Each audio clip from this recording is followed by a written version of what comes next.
Ahsoka, Balance of Truth, Book 1, Prologue, Ghosts of the Past. Kino, 4 BBY. KT-306 studied the game board with intense scrutiny, begging the pieces themselves to direct her next move. She could see the looming presence of KS-237's Hujinks adjacent to her own Nagok, but knew her opponent had only made the move to free up her usual assassin squad of Monarch and Gook to outflank KT-306's final game piece. "Why do you always insist upon using that damn Monarch, KS? Nadali," the ebony woman corrected the Miri Allen. "And you are Ani. Do not give them any more power than they think they have," she finished with a rising tone. "Shh!" came a chorus of reprimands from fellow bunkmates, with designs on actual sleep during lights out. "Stow it, all of you," a deep voice came from the front of the bunk room. "It's my ass if they are alerted," KT-026 said. Ani shook her head, undaunted by the verbal distractions. She knew she could defeat the Hujinks and possibly the Gook on the next turn, but not all three within the following 2 turns, leaving the damn Monarch staring back at her mockingly. "Give it up, Ani. This will end like usual," Nadali said with a slight laugh. Ani gazed into her white eyes and knew she was right, but would never give up while she had active game pieces. Her mind was trying to read Nadali's next 3 moves, only 2 of which would be strategic. The third and final move would be reactionary, unless... She punched in her movement and attack sequence, then let the hollow take over through action. The Nagok moved to the left 2 spaces, surprising Nadali, then moved forward to 1 space, occupying the center of the game board. "Harg!" Nadali almost shouted her curse. "I forgot about your bulbous sacrifice," she finished in a more subdued, calm tone. As soon as the words left her mouth, the hollow image of a small reptilian quadruped materialized on the outer ring before Ani. She knew, however, that she still held the advantage, although no movements and no active combat would decide the winner. Nadali had to admit that the Miri Allen was crafty. She placed a long, slender finger aside her chin in contemplation as a sudden wave of impending change overtook her.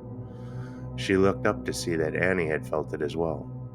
Both felt a flutter internally and acknowledged it as their eyes met. A dull thud, kilometers distant in the structure, sent its vibrations up through the floor decking, making their bunk room quiver. Both slowly stood, Annie turning the Dejeric table off upon her ascent. "KT-306, what was that?" a voice from the top bunks cascaded in a silent whisper. "I have no idea, but suffice it to say we all felt it," Annie responded.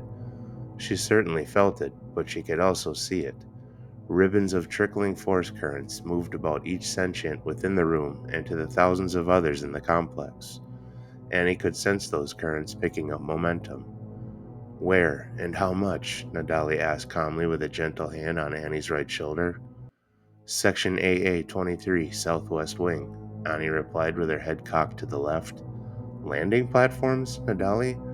You may be right. Only if the power is cut. If so, we must be ready."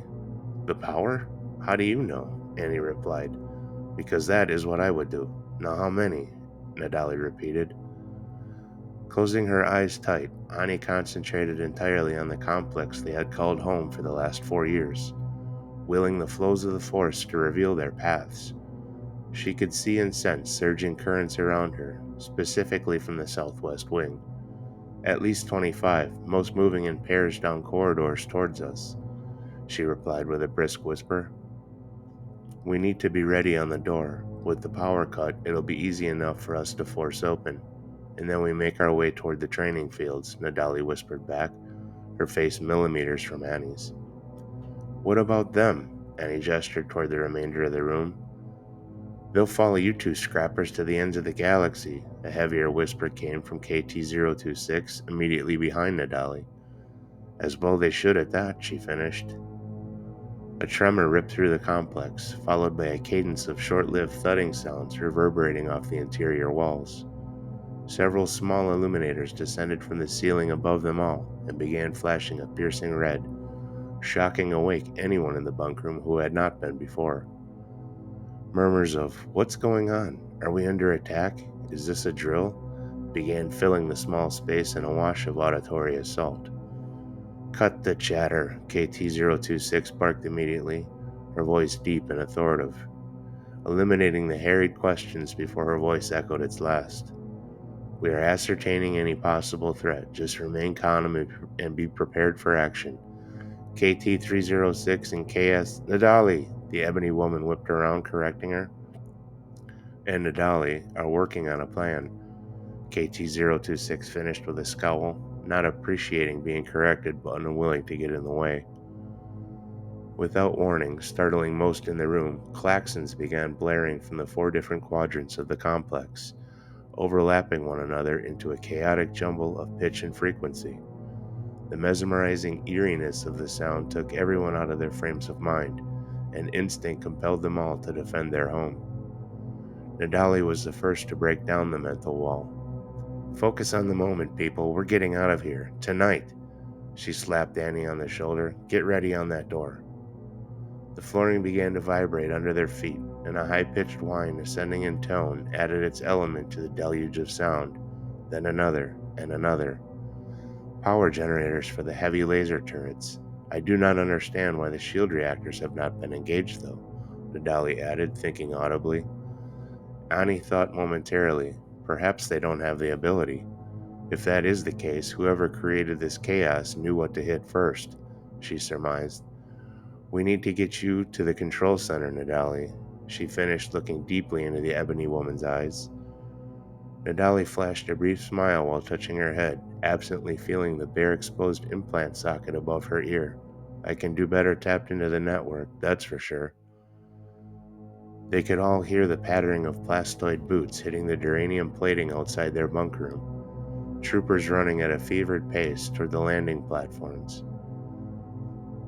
Annie whirled around, surprising everyone, taking the entirety of the room into focus and all 12 young women of various near-human races into view, each one garbed in their regulation black bodysuits, a haunting vision as each face had adorned a stoic expression of resolve under the cadence of the red flashing lights. "Make no mistake, any of you. What is coming is a blessing for some, but will not be for all. I will harbor no ill will toward anyone who wants to stay, but let me clarify this here and now. If you hinder my or Nadali's efforts in the next few moments, I will kill you." She finished her statement staring directly into the eyes of KT-026.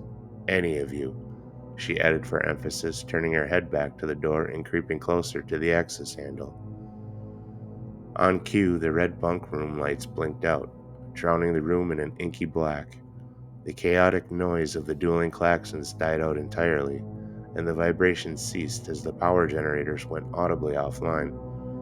They were drowned in a suddenly heavy silence. "Now," Nadali said over Ani's right shoulder, adding her hands around the access handle. They both tugged, and the door slid open easily, riding on the backup pneumatic system. Turning again to benefit those behind her, Annie spoke clearly and concisely. "If you're leaving, stay low and follow the edges of the corridors.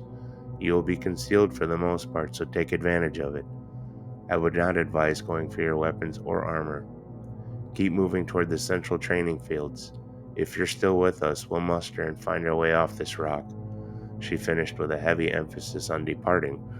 Not one facial expression changed throughout her message. They all seemed on board. Surprise was, however, the hallmark of strategy, and she prepared herself for the possibility that she may yet have to follow through with her threat. Satisfied with her clarity, she ducked her head and disappeared into the corridor, heading to the left, Nadali right behind her. She sensed the others following suit, but heading in the opposite direction toward the training fields. Smiling briefly, she felt a slight wave of confidence, knowing her message was heard and respected and not one of them stood to oppose her. "Well, that was a surprise, Annie. I figured some would have stayed," Nadali said in a hushed tone as the two crept toward the command center and access to the Thebascan's Nero device. "Suggestion is a powerful motivator," Annie said, pausing at an intersection and waiting for a squad of troopers to rush past them from the right. Ani felt Nadali's finger on her shoulder, with a prescribed cadence of taps and pressure. Annie reached up and responded in kind on top of Nadali's hand. No, I don't hear any blaster fire either. She found it odd, but did not spend any time overthinking it. She turned to the right in the adjacent corridor and sped to the double doors, open 10 meters apart, her low crouch maintaining swift momentum. The sentries that should be standing guard were nowhere to be found. She could hear shouting and rapid-fire cursing coming from the duty commander within. Nadali rolled to the other side of the open doorway, trying to glimpse the interior. She made a sharp clicking sound with her tongue in cheek as she pushed her back to the wall, drawing Annie's attention, and quickly held up 4 fingers. Annie didn't hesitate, dashing into the room and smashing her form into the knees of a frantic tech officer, trying in vain to restart the power generators in line with the crazed orders spilling forth from his commander. His knees buckled forward with a sickening pop. His anguished scream was cut short as his chin smashed in the edge of the control console, sending teeth and blood in an arc before him. Annie recovered with her left hand, supporting her next move as she removed the officer's holdout blaster with her right. Nadali didn't wait any longer and sped over to a small shelf on the left side of the room, where her implant waited along with 2 others set into recharge docking stations. She grabbed her own as Annie fired 2 quick bolts of green energy into the other 2 techs, who were slow to react to the fate of their comrade, their forms crumpling immediately with a clatter and strangled cries of torment. Nadali paused for an instant, then grabbed the other 2 implants off the shelf with a shrug of her shoulders. Annie began walking up to the commander, her intentions taking careful aim for the ruffled brow set right between his eyes. She heard several shouts coming from the corridor, coupled with loud reports from a heavy repeating blaster, illuminating the darkness with bright flashes of green, and the strangled screams of the victims caught up in its devastation. The commander's eyes could not focus, bouncing between the irrationally quick downfall of his support staff, the black-clad Mary Ellen before him with the raised blaster, the phantom at the wall's edge grabbing implants, and the assured doom transpiring in the corridor. He had already given up hope of making sense of the situation, and knew there would be no flight from it. He reached for his blaster as a voice barked from the open doorway. "Keep your hands where I can see them and you'll survive," came a voice in Basic with an accent Annie couldn't identify. She followed the commander's gaze to look upon the source of the voice, her blaster still trained on the commander's forehead. He was clad nondescriptly with a ragged mop of hair and unkempt beard, both hands held out palms forward. Annie could see the sling over his shoulder and the butt of the E-11 it was attached to. "We are only here for the cadets," he added. "Where?" Nadali asked. "Central Fields, go. Go quickly," he said with a hastened tone. "Annie, let's go," Nadali said, trying to keep her friend focused.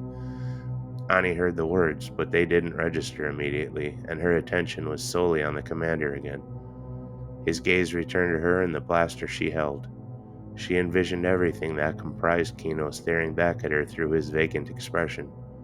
His dull-set eyes held the knowledge that only the 2 knew for sure. He would be her final form of retribution paid to this form of hell she had been shackled to for more time than she could remember.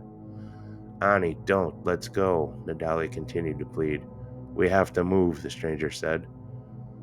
Annie began to move her head to face him and pulled the trigger in the same instant, sending the body of the commander to the floor in a heap after allowing his head back ferociously with the point-blank impact. The stranger merely shrugged his shoulders and then turned to head back into the corridor. Nadali was at Annie's side, pulling her arm to follow, looking back to see that Annie had adopted an expression of rage as she was absently kicking at the body of the dead commander at her feet, a froth working at the corners of her mouth as she began yelling incoherently. "Damn it, Annie, not now. We need to get out of here. They will detonate this place once they get a shred of power if they haven't already blockaded our exit up the wall. It's now or never, sister," Nadali screamed at her. Annie stomped once more in the dead man's chest before acquiescing and letting Nadali guide her to the corridor where the stranger was waiting. "It appears we made the right decision to liberate Kino first," he said with a light laugh. "That was intense." he added, guiding Ani and Nadali back the way they had come. Who are you? Ani finally asked. Andor. Cassian Andor, the man smirked.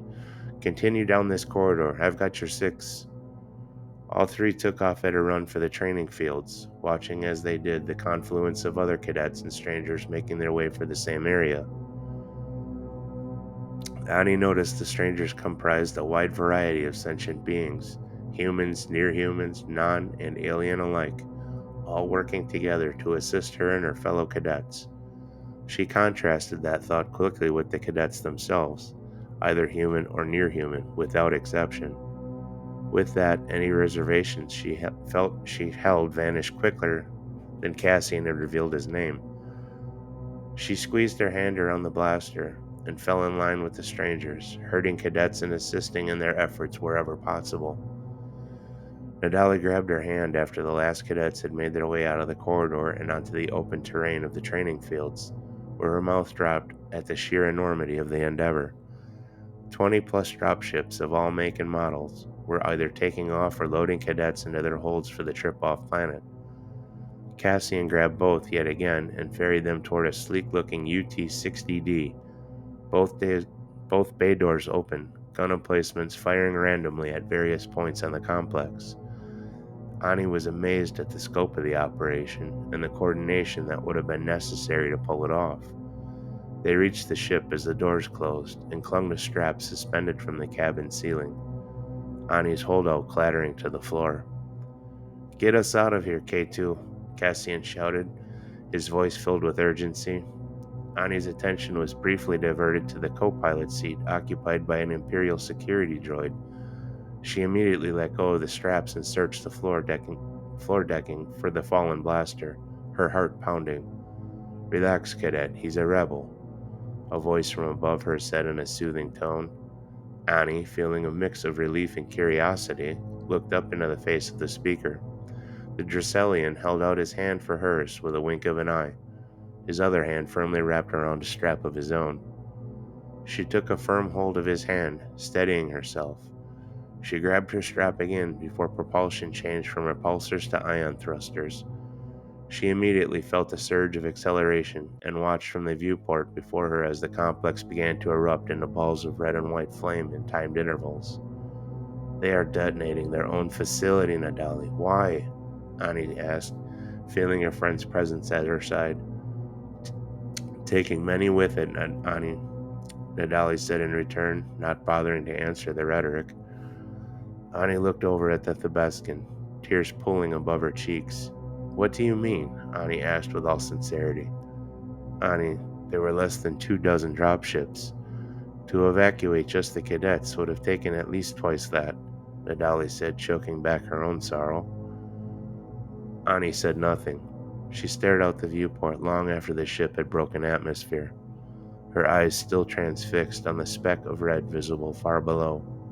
Her insides were turning, free of the thoughts that may have caused it, her mind trying to calculate the truth of Nadali's words. You were right, Nadali. They executed this precisely the way you had described. They did not, however, calculate the angst the Empire would go. Ani released her grip on the strap above her and fell into the viewport, both hands pressed into his surface. How many, Nadali? She asked solemnly, attempting to choke back her tears. The other occupants of the cargo bay lowered their heads, understanding what the cadet was asking. Ani, I have no way of knowing with certain, Nadali began. Nadali, how many? Ani stated, removing any question from the remark.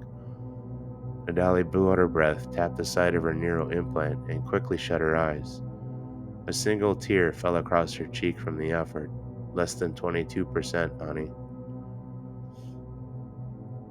Whatever murmuring had occupied the cargo bay ceased immediately, leaving them all to their thoughts and the hum of the ion engines. Ani was quiet for a moment, assessing her thoughts, calculating, wishing she had boots, and for some reason remembering her mother's touch on her cheek. Over 700 dead, she trailed off, squinting her eyes tightly shut, herself considering it better to stop looking. She gritted her teeth. They will pay for this, I swear they will. She swore into the viewport the same instant the ship entered the spiraling hyperspace vortex.